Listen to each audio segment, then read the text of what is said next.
जय हिंद साथियों, स्वागत है आप सभी का आपके अपने चैनल पर। मैं आपके लिए लेके आया हूँ जो जीके जीएस के प्रीवियस ईयर क्वेश्चन। चाहे आप एसएससी की तैयारी कर रहे हो, चाहे आप रेलवे की कर रहे हो, चाहे आप स्टेट एग्जाम की कर रहे हो, जिसमें अगर इंडिया जीके आता है तो उसमें ये क्लास आपके लिए महत्वपूर्ण है। तो क्वेश्चन है अपना, पूरा लेख विद्या का अभिप्राय है। पूरा लेख विद्या का अभिप्राय है सिक्कों का अध्ययन, शिलालेखों का अध्ययन, महाकाव्य का अध्ययन या भूगोल का अध्ययन। तो देखो, पूरा लेख विद्या का अभिप्राय है वह है शिलालेखों का अध्ययन। किसका अध्ययन है? शिलालेखों का। सिक्कों का अध्ययन कहलाता है एपिग्राफी। सिक्कों का अध्ययन कहलाता है एपिग्राफी। चलो अगला क्वेश्चन है, ईंटों की कृत्रिम गोदी, जिसे डॉकयार्ड भी बोला जाता है, ईंटों की कृत्रिम गोदी वाला एकमात्र सिंधु स्थल कौन सा है? यानी कि ईंटों की कृत्रिम गोदी या बंदरगाह वाला एकमात्र सिंधु स्थल कौन सा है? लोथल, हड़प्पा, कालीबंगा या मोहनजोदड़ो। तो देखो, इसका आंसर तो हो जाएगा लोथल।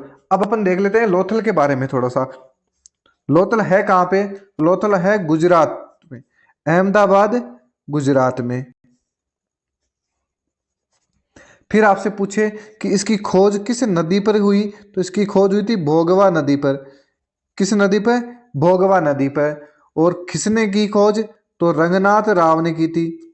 लोथल की खोज किसने की? रंगनाथ राव ने की थी 1954 में। रंगनाथ राव ने 1954 में की थी। फिर इस लोथल को लघु हड़प्पा या लघु मोहनजोदड़ो के नाम से भी जाना जाता है। लघु हड़प्पा या लघु मोहनजोदड़ो के नाम से भी जाना जाता है। यहाँ पे अग्निकुंड के साक्ष्य मिले। आपसे पूछे कि अग्निकुंड के साक्ष्य कहाँ पे मिले, तो आप बताओगे लोथल में। और एक जगह और है, वो है कालीबंगा। तो आप कैसे याद रखोगे कि अग्नि की लो काली होती है, अग्नि की लो काली होती है, यानी कालीबंगा और लोथल से अग्निकुंड के या अग्नि वेदिकाओं के साक्ष्य मिले। देखो, यहाँ पे मन के बनाने का भी कारखाना मिला है। मन के यानी मिट्टी के बर्तन, मन के बनाने के कारखाने। अब मिट्टी के बर्तन बनाओगे तो कैसे बनाओगे? लोच देके, मतलब लोथल और चनूदड़ो। मन के बनाने के कारखाने हैं वो हमको दो जगह से मिले, लोथल में और चनूदड़ो में। चनूदड़ो पाकिस्तान में है, लोथल अपने भारत में है। एक ये चीज ध्यान रखना। एक है घोड़े के अस्थि पंजर। देखो, घोड़े के अस्थि पंजर अपन को कहाँ पे मिले थे? घोड़े के अस्थि पंजर मिले हैं अपन को, वो मिले हैं। तो आप कैसे ध्यान रखोगे कि घोड़े के अस्थि पंजर को सुखा लो। सुकालो मतलब सूत कांगेडोर, कालीबंगा और लोथल, तीन जगह अपन को घोड़े के अस्थि पंजर मिले। अब आपसे पूछे कि चावल के प्रथम साक्ष्य, चावल के प्रथम साक्ष्य कहाँ मिले थे? वो भी अपन को लोथल से मिले थे। तो ये तो होगी लोथल। देखो, अहमदाबाद गुजरात में है, भोगवा नदी पर है। रंगनाथ राव ने 1954 में इसको खोजा था। इसे ही लघु हड़प्पा, लघु मोहनजोदड़ो के नाम से जाना जाता है। अग्निकुंड के साक्ष्य मिले हैं कालीबंगा और लोथल में। मन के बनाने का कारखाना मिला है लोथल और चनुदड़ो में। घोड़े के अस्थि पंजर अपन को तीन जगह मिले हैं, सुकालो, सूत कांगेडोर, कालीबंगा और लोथल से। चावल के प्रथम साक्ष्य भी अपन को यहीं से मिले हैं। और गोदीवाड़ा या कृत्रिम गोदी वाला एकमात्र सिंधु स्थल भी यही है। अब देख लेते हैं अपन कालीबंगा। देखो, कालीबंगा के आपसे पूछे कि कालीबंगा कहाँ है, तो ये है राजस्थान में, हनुमानगढ़ जिले में। इसकी खोज करी थी अमलानंद घोष ने। ए के घोष या अमलानंद घोष ने करी थी 1953 में। खोज अमलानंद घोष ने करी और उत्खनन करा था बीबी लाल और बीके थापड़ ने। बीबी लाल और बीके थापड़ ने कब करी? तो 1961 में। देखो, खोज करी थी अमलानंद घोष ने 1953 में, और बीबी लाल और बीके थापड़ ने इसका उत्खनन करा था 1961 में। देखो, और क्या पूछा जा सकता है? तो इसकी विशेषताएं इनकी ज्यादा पूछी जाती है। तो विशेषताओं में देखना, इसका देखो, कालीबंगा का अर्थ तो होता है काली चूड़ियां। और विशेषता में पूछे तो हल से जुते हुए खेत के साग से कहाँ मिले थे? हल से जुते हुए खेत के साग से, जुते हुए खेत के साग से यहीं से मिले। और एक खेत में दो फसल उगाने के साग से, एक खेत में दो फसल उगाने के साग से भी कालीबंगा में मिले हैं। अग्नि वेदिकाएं मिली है, आपको पता ही है, ऊपर देखा है अपने लोथल में कि लोथल और कालीबंगा में। युग्म समाधियां, ये भी देखो, जहां पे अग्निकुंड है वैसा का वैसा ही युग्म समाधियां हैं। युग्म समाधियों में पूछे तो वही कालीबंगा और लोथल, ये ध्यान रखना। अब यहाँ पे शल्य चिकित्सा के प्रमाण भी मिले हैं। शल्य चिकित्सा के प्रमाण कहाँ मिले हैं? कालीबंगा में, तो ये ध्यान रखना। बाकी हड़प्पा और मोहनजोदड़ो जैसे आगे कोई क्वेश्चन आएगा तो अपन डिस्कस कर लेंगे। अगला क्वेश्चन है, और ये देखो कितने एग्जामों में पूछा हुआ है। अगला क्वेश्चन है, सिंधु घाटी सभ्यता की मुख्य विशेषता क्या है? सिंधु घाटी सभ्यता की मुख्य विशेषता आपको बतानी है। तो देखो, प्रकृति के बलों की पूजा, व्यवस्थित शहरी जीवन, पशुचारण, खेती या जाति समाज। तो बहुत ही अच्छा सा क्वेश्चन है और आराम से दे दोगे तो इसका आंसर हो जाएगा व्यवस्थित शहरी जीवन। सिंधु घाटी सभ्यता की मुख्य विशेषता थी तो वो थी व्यवस्थित शहरी जीवन। अगला क्वेश्चन है, देवी माता की पूजा संबंधित थी। देवी माता की पूजा संबंधित थी आर्य सभ्यता से, भूमध्य सागरीय सभ्यता से, सिंधु घाटी सभ्यता से या उत्तर वैदिक सभ्यता के साथ। तो ये आपको बताना है कि देवी माता की पूजा संबंधित थी तो ये थी सिंधु घाटी सभ्यता के साथ। तो ऑप्शन 3 इसका सही उत्तर हो जाएगा। चलो अगला क्वेश्चन है, मोहनजोदड़ो। मोहनजोदड़ो में सबसे बड़ा भवन कौन सा था? तो बताना है कि मोहनजोदड़ो में सबसे बड़ा भवन कौन सा था। तो देखो, विशाल स्नानागार था या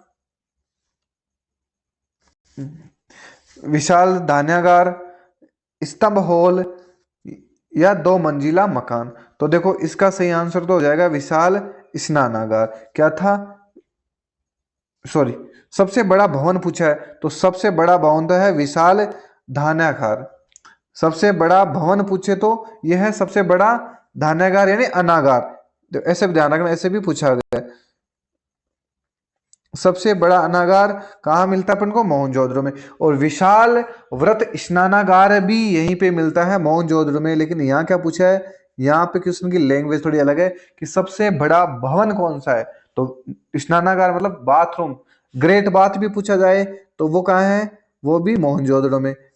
व्रत स्नानागार जैसे ग्रेट बाथ बोला जाता है, मतलब, लेकिन लेट बाथ को आप कभी भी भवन नहीं बोल सकते। तो ये जरूर ध्यान रखना। तो विशाल अन्नागार या धान्यागार ये अपन को मोहनजोदड़ो में मिलता है। अब मोहनजोदड़ो की लगे हाथ ही चर्चा कर लेते हैं अपन कि मोहनजोदड़ो है कहाँ पे। तो मोहनजोदड़ो है ये पाकिस्तान के सिंध प्रांत से है। पाकिस्तान में कौन से प्रांत में है? सिंध प्रांत में। और किस जिले में है? तो यह है लरकाना जिले में। ये भी ध्यान रखना, ये पूछा जा सकता है लरकाना जिले में। फिर आपसे पूछे कि सिंध अपने मोहनजोदड़ो की खोज किस नदी पर की गई? तो ये सिंधु नदी पर। फिर आपसे पूछे कि खोज कब हुआ, किसने करी? तो 1922 में राखलदास बनर्जी ने यानी RD बनर्जी ने करी थी। राखलदास बनर्जी ने। उत्खननकर्ता कौन था? Sir John Marshall. Sir John Marshall ने इसका उत्खनन करा था। ये चीजें तो हो गई बेसिक। अब पूछा जाता है विशेषताएं। तो देखो, सिंधु घाटी सभ्यता का सबसे बड़ा स्थल है तो वह है मोहनजोदड़ो। सबसे बड़ा स्थल है वह है मोहनजोदड़ो। यहाँ पे व्रत या विशाल स्नानागार और विशाल अनागार मिला है। कांसे की बनी नर्तकी की मूर्ति प्राप्त हुई है यहाँ से। किसकी मूर्ति? कांसे की बनी हुई नर्तकी की मूर्ति। 3 सिर वाले देवता का है। एक ही मुद्रा में 3 सिर वाले देवता देवता की प्रतिमा मिली है जिसे बोला जाता है आदि शिव। शवों को जलाने की प्रथा थी यहाँ पे। तो आपसे पूछे कि शवों को जलाने की प्रथा कहाँ प्रचलित थी तो आप बताओगे मोहनजोदड़ो में। लाल कपड़े के साग से कहाँ मिले थे? तो सबसे पहले मोहनजोदड़ो में मिले थे। तो ये तो हो गया मोहनजोदड़ो। चलो अगला क्वेश्चन देखते हैं अपन। निम्नलिखित विद्वानों में से हड़प्पा सभ्यता का सर्वप्रथम खोजकर्ता कौन था भाई? तो हड़प्पा सभ्यता का सर्वप्रथम खोजकर्ता कौन था? तो बताओ, sir John Marshall, RD Banerjee, Dayaram Sahni या ए कनिंघम। तो आप बताओगे कि हड़प्पा सभ्यता की खोज किसने करी थी? तो हड़प्पा सभ्यता की खोज करी थी दयाराम साहनी ने। दयाराम साहनी ने। देखो, सर जॉन मार्शल तो मोहनजोदड़ो का उत्खनन करता था। RD बनर्जी मोहनजोदड़ो का खोज करता था। लेकिन हड़प्पा अगर पूछे, हड़प्पा की खोज किसने करी? दयाराम साहनी ने करी। कब करी? तो मोहनजोदड़ो के 1 साल पहले 1921 में करी थी। चलो अगला क्वेश्चन देखते हैं। अब क्वेश्चन आ गया कि मोहनजोदड़ो का अर्थ क्या होता है? तो मोहनजोदड़ो का अर्थ होता है दुष्ट आत्माओं का शहर, पशुपति का आहार, शिव की भूमि या मर्तकों का टीला। तो मोहनजोदड़ो का अर्थ होता है वह मर्तकों का टीला। तो ये ध्यान रखना, मर्तकों का टीला। अगला क्वेश्चन है किस स्थान पर हड़प्पन समय के रथ की एक प्रतिमा प्राप्त हुई है? किस स्थान पर हड़प्पन समय के एक रथ की प्रतिमा प्राप्त हुई है? और ये क्वेश्चन आया हुआ है एसएससी सीएपीएफ एज एएसआई व दिल्ली पुलिस एसआई में। एसएससी सीएपीएफ में एएसआई और दिल्ली पुलिस एसआई में आया हुआ क्वेश्चन है। तो ये आप बताना है कि हड़प्पा समय के रथ की एक प्रतिमा कहां से प्राप्त हुई थी? तो वो हुई थी देमाबाद से। कहां पर? देमाबाद। और देमाबाद कहाँ है? तो महाराष्ट्र में। देमाबाद कहाँ है? महाराष्ट्र में।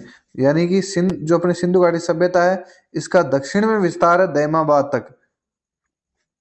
और इधर है यूपी में, और इधर है पाकिस्तान में, और इधर है जम्मू कश्मीर में। चलो अगला क्वेश्चन है किस जिले में मोहनजोदड़ो स्थित है? देखो मैंने अभी बताया था ऊपर कि मोहनजोदड़ो किस जिले में स्थित है। लड़काना में, मोंटगोमेरी में, सिंध में या उधमपुर में। तो ये आपको बताना है, एसएससी जीडी में आया हुआ है और आराम से बता सकते हो आप। तो मोहनजोदड़ो कहाँ है? तो सिंध प्रांत में है। जिला कौन सा है? लड़काना जिला है। 1922 में राखलदास बनर्जी ने इसकी खोज करी थी। चलो अगला क्वेश्चन है भारतीय शासन के प्रतीक यह शब्द सत्यमेव जयते निम्नलिखित ग्रंथ में से लिए गए हैं? किस ग्रंथ से लिए गए? तो उपनिषद है, मुंडकोपनिषद, सामवेद से, ऋग्वेद से या रामायण से। तो देखो सत्यमेव जयते ये मुंडकोपनिषद से लिए गए, यानी उपनिषद से लिए गए हैं। तो ऑप्शन एक इसका सही उत्तर हो जाएगा। अगला क्वेश्चन है भारत में वर्ण व्यवस्था किस लिए बनाई गई थी? भारत में वर्ण व्यवस्था किस लिए बनाई गई थी? तो बताओ, श्रमिक गतिहीनता के लिए, श्रम की गरिमा को मान्यता देने के लिए, आर्थिक उत्थान के लिए या व्यवसायिक श्रम विभाजन के लिए। तो देखो वर्ण व्यवस्था का मतलब था कि जो जो काम जो कर रहा है उस हिसाब से उसको सेट कर दिया गया। तो ये हो जाएगा व्यावसायिक श्रम विभाजन के लिए। एफसीआई ग्रेड 3 में आया हुआ क्वेश्चन है, तो इसका आंसर हो जाएगा ऑप्शन 4। चलो अगला क्वेश्चन है भारतीय संगीत का उद्गम किस में खोजा जा सकता है? भारतीय संगीत में का उद्गम किस में खोजा जा सकता है? ऋग्वेद संहिता में, यजुर्वेद में, या सामवेद की संहिता में, या अथर्ववेद की संहिता में। क्वेश्चन देखना है। तो देखो भारत संगीत का नाम आता है सैफ और सामवेद हो जाएगा, यानी सामवेद को संगीत का जनक भी कहा जाता है। तो अपने पास वेद कितने हैं? तो आप बताओगे सर 4 वेद है। कौन कौन से हैं? देखो ऋग्वेद, फिर आ जाएगा यजुर्वेद, फिर आ जाता है सामवेद, फिर आ जाता है अथर्ववेद। ये 4 वेद है, जिसमें सबसे प्राचीन तो ये हो गया, सबसे नवीनतम ये हो गया। और जो शुरू के 3 वेद है, ऋग्वेद, यजुर्वेद और सामवेद, इन्हें वेद त्रयी कहा जाता है। वेद त्रयी कहा जाता है। अब आपसे पूछ ले कि कौन सा वेद वेद त्रयी में शामिल नहीं है, तो आप बता दोगे लास्ट वाला नहीं है। शुरू के 3 को वेद त्रयी कहा जाता है। देखो ऋग्वेद है, ये सबसे प्राचीन वेद है। सबसे प्राचीन वेद है वो ऋग्वेद है। इसमें 10 तो मंडल है और 1028 सूक्त है और 10,462 ऋचाएं हैं। ऋचाएं मतलब मंत्र। कुल मंत्र पूछे तो 10,462 और मंत्रों को ही ऋचा कहा जाता है। फिर है यजुर्वेद। देखो यजुर्वेद में है यज्ञ संबंधी विधि विधानों का उल्लेख है। बलिदान विधि का वर्णन पूछे तो यजुर्वेद बताना है। गद्य व पद्य दोनों में लिखा हुआ है, इसीलिए इसे चंपू कहा जाता है। देखो आपसे पूछ ले कि कौन सा वेद है जो गद्य व पद्य दोनों में लिखा हुआ है, तो आप बताओगे यजुर्वेद, और यजुर्वेद को चंपू कहा जाता है। बलिदान विधि का वर्णन है, यज्ञ संबंधी विधि विधान है इसमें। फिर है सामवेद। सामवेद को भारतीय संगीत का जनक कहा जाता है, और ये सामवेद है यह ऋग्वेद पर आधारित वेद है। यह भी महत्वपूर्ण है कि कौन सा वेद ऋग्वेद पे आधारित वेद है, तो वह है सामवेद। फिर है अथर्ववेद। इसमें आपको क्या क्या ध्यान रखनी है, तो इसमें ये पॉइंट ध्यान रखना है कि कन्याओं के जन्म की निंदा किसमें की गई है, अथर्ववेद में। मनुष्य के विचारों और अंधविश्वासों का वर्णन भी अथर्ववेद में किया हुआ है। रोग निवारण, वशीकरण, जादू टोना और विवाह, इन सब का उल्लेख भी अथर्ववेद में किया गया है। तो मैं वापस बता देता हूँ, मनुष्य के विचारों और अंधविश्वासों का वर्णन, रोग निवारण, वशीकरण, जादू टोना और विवाह का वर्णन किसमें किया गया है, तो वो भी किया गया आपके अथर्ववेद में। चलो अगला क्वेश्चन देखते हैं अपन। आरंभिक वैदिक काल में वर्ण व्यवस्था आधारित थी। सेम ऊपर भी क्वेश्चन पूछा गया और ये पूछा है एसएससी स्टेनोग्राफर में।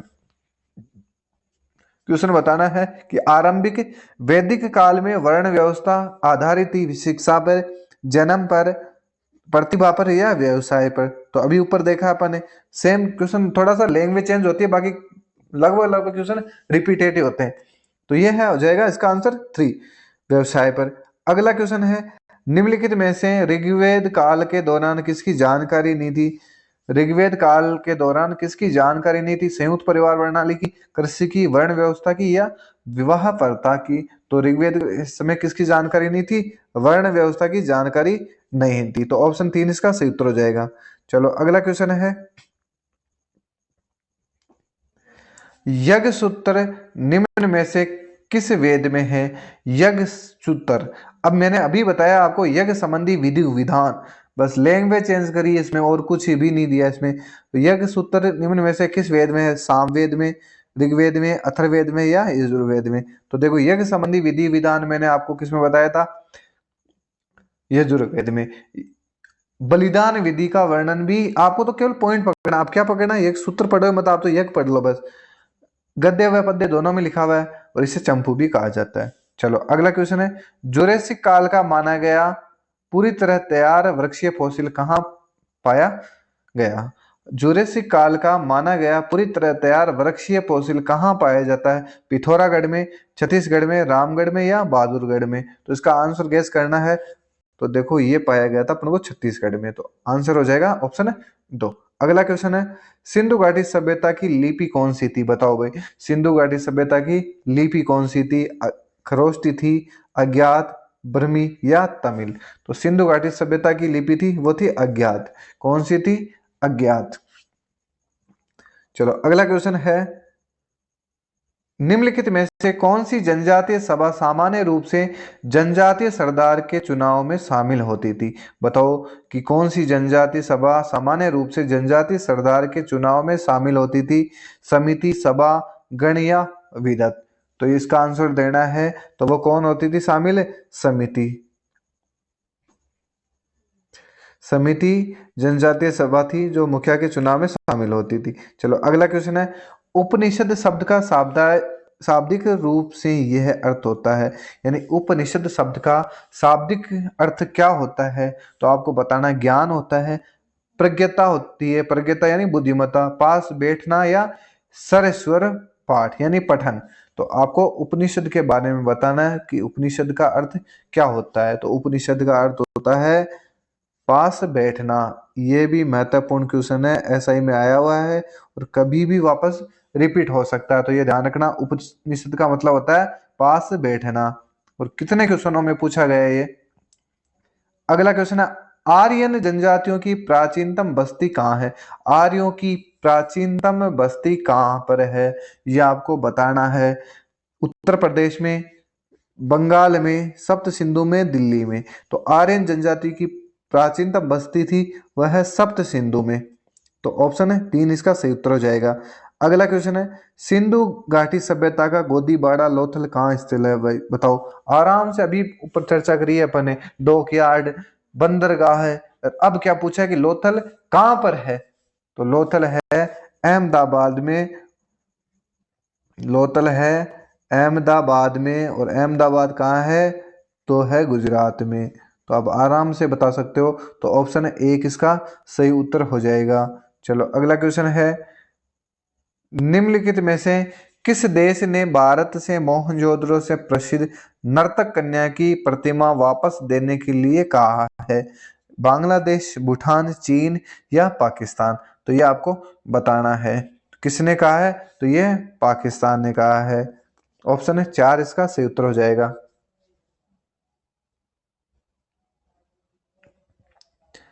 अगला क्वेश्चन है, सिंधु अर्थव्यवस्था की ताकत थी, सिंधु अर्थव्यवस्था की ताकत थी, बताओ कृषि थी या व्यापार, चाक पर बनाए गए मिट्टी के बर्तन या बढ़ईगिरी। सिंधु अर्थव्यवस्था की ताकत थी तो ये आपको बताना है, तो कौन सी थी? कृषि। आंसर हो जाएगा इसका कृषि। चलो अगला क्वेश्चन है, महाभारत का प्रारंभिक नाम क्या था? महाभारत का प्रारंभिक नाम बताना है, कथा, सरिता सागर, जय संहिता, राजतरंगिणी या भारत कथा। तो देखो महाभारत का प्रारंभिक नाम था, वो था जय संहिता। ऑप्शन है 2 इसका सही उत्तर हो जाएगा। चलो अगला क्वेश्चन है, अब देखो सिंधु घाटी सभ्यता में कालीबंगा निम्नलिखित में से किसके लिए प्रसिद्ध थी? चट्टान कटौती की वास्तुकला, बंदरगाह, कपास की खेती या मिट्टी के पात्र।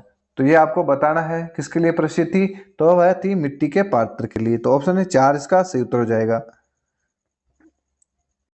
अगला क्वेश्चन है, जिस मनीषी, यार मनीषी का मतलब होता था पंडित, जिस मनीषी ने दक्षिण भारत का आर्यकरण किया वे थे, यानी दक्षिण भारत का आर्यकरण किसने किया था?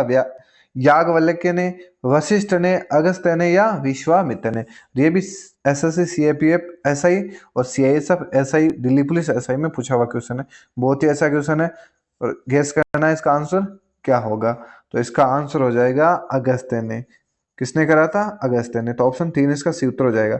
अगला क्वेश्चन है, प्राचीनतम भारतीय सभ्यता का नाम बताओ। प्राचीनतम भारतीय सभ्यता का नाम बताना है, सिंधु घाटी सभ्यता, मेसोपोटामिया सभ्यता या मिस्री सभ्यता या इनमें से कोई नहीं। तो प्राचीनतम सभ्यता का नाम है वह है सिंधु घाटी सभ्यता। ऑप्शन 1 इसका सही उत्तर हो जाएगा। अगला क्वेश्चन है, सिंधु घाटी का कौन सा एक स्थल पाकिस्तान में है? तो बताओ। देखो अभी इनमें से कैसे देखोगे, अपन आराम से देख लेंगे। लोथल गुजरात में है, कालीबंगा ये हनुमानगढ़ राजस्थान में है, आलमगीरपुर, आलमगीरपुर है नहीं, हड़प्पा, हड़प्पा जयपुर जरूर पाकिस्तान में, हड़प्पा कहाँ है? पाकिस्तान में। तो ऑप्शन 4 इसका सही उत्तर हो जाएगा। अब है अंतिम क्वेश्चन, विशाल स्नानागार या ग्रेट बाथ। ये मैंने सबसे पहले भी बताया आपको कि आपसे पूछ ले कि ग्रेट बाथ कहाँ है, ग्रेट बाथ कहाँ पे है। वहीं अपन ने देखा था विशाल अन्नागार या धानागार। अब ये बताना है तो हड़प्पा में, लोथल में, मोहनजोदड़ो में या चनूदड़ो में। तो इसका आंसर हो जाएगा मोहनजोदड़ो में। विशाल अन्नागार कहाँ है? मोहनजोदड़ो में। देखो भाई वीडियो अच्छा लगे तो आप लाइक करना और कमेंट करके जरूर बताना, जिससे अपन इसी दिशा में आगे बढ़ते रहें और मैं आपसे आपके लिए अच्छे अच्छे क्वेश्चंस लेके आऊं और साथ में व्याख्या के साथ पूरा टॉपिक करवाने की पूरी कोशिश करूं, जिससे आप कहीं से भी कोई क्वेश्चन बाहर नहीं जाए। तो एक बार पुनः आपका हार्दिक अभिनंदन है यहाँ तक देखने के लिए, और वीडियो अच्छा लगे तो लाइक जरूर करना। मिलते हैं अगले वीडियो में, जब तक के लिए जय हिंद जय भारत।